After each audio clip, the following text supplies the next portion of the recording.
Are you worth your salt? I'm sure some of you have heard that expression before. It's usually connected with the workplace. When somebody isn't doing their job, or they're not doing it very well, they are not worth their salt. I have a genuine salt brick in my hand, about 4 pounds, worth about maybe $2, maybe $2.25. And, you know, this is used for many things. And back in Jesus' day, in ancient Rome, this was a very, very valuable commodity. And so much so that it was even used, at least in part, as a kind of currency. And so Roman soldiers were paid, at least in part, with salt. Eventually, they were given an allowance, a salarium or salarium, however you want to put the accent on the Latin.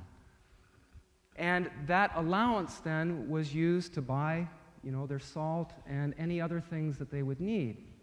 That word, in time, eventually was shortened to a word that we're more familiar with, salary. Sal is Latin for salt. So for those who do not do their job, or do not do it very well, they are not worth the salary that they are given to do the job. They are not worth their salt. Are you worth your salt? Jesus answers that question in today's gospel. You know, Jesus was very familiar with this practice with the Roman government.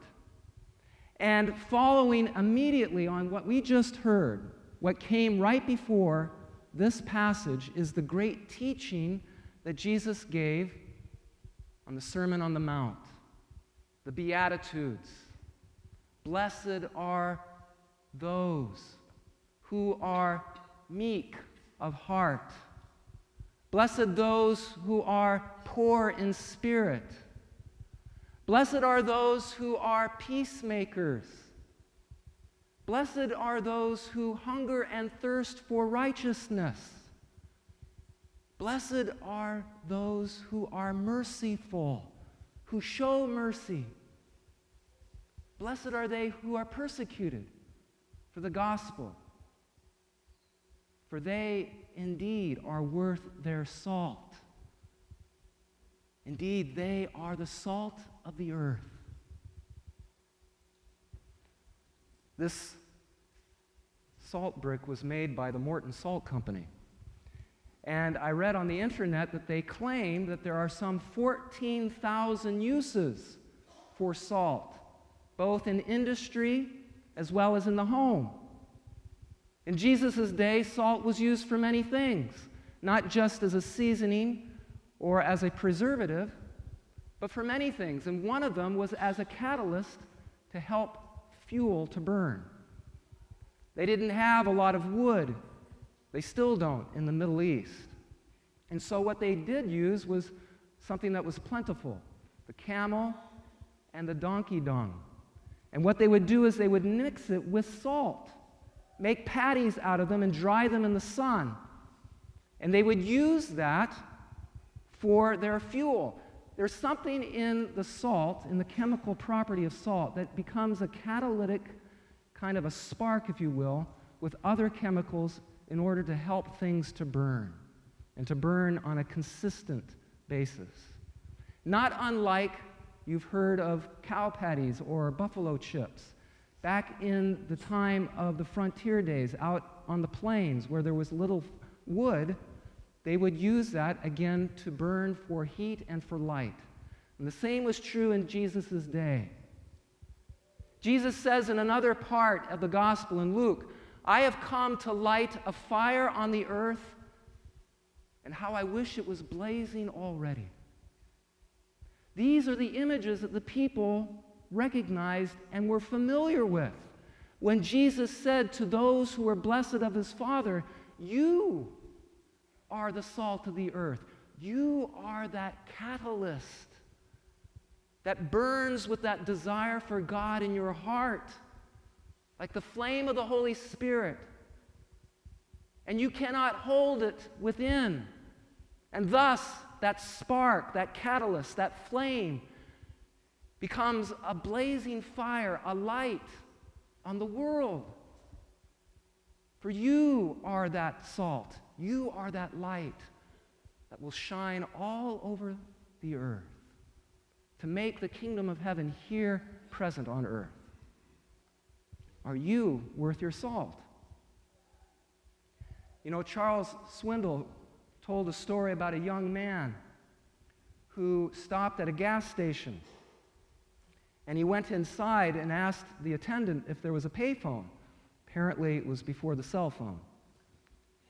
And the attendant pointed over to the wall, and so the young man went over there, put a coin in the phone and dialed a number. And then a few moments later, you could hear him on the phone. "Hello, sir? I wonder if you could use an honest, hard-working young man to work for you." Now, the attendant couldn't help but overhear what he was saying. A few moments later, the young man then responded again on the phone. "Oh, so you already have an honest, hard-working young man working for you. Okay, well, thank you very much." And he hung the phone. And when he turned around, he had this big smile on his face. And as he was walking out, the attendant said, "Excuse me, I couldn't help but overhear you speaking on the phone. Now, it sounded to me like you didn't get the job, and yet you look so happy. Why?" The young man said, "Well, I was disguising my voice over the phone so that he wouldn't recognize me, because you see, I am that honest, hard-working young man that works for him, and I was just checking up on my job. I wanted to be sure that I was worth my salt." Are you worth your salt?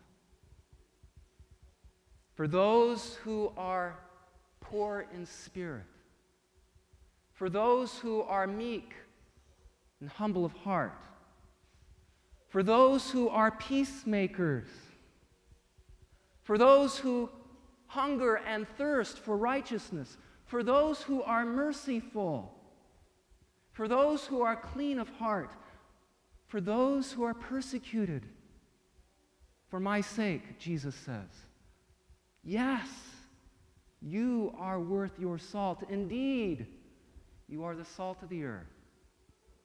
My friends, those are the job descriptions for all Christians. And so I pray that the Lord will give us that grace to truly be the salt of the earth and the light of the world. God bless you.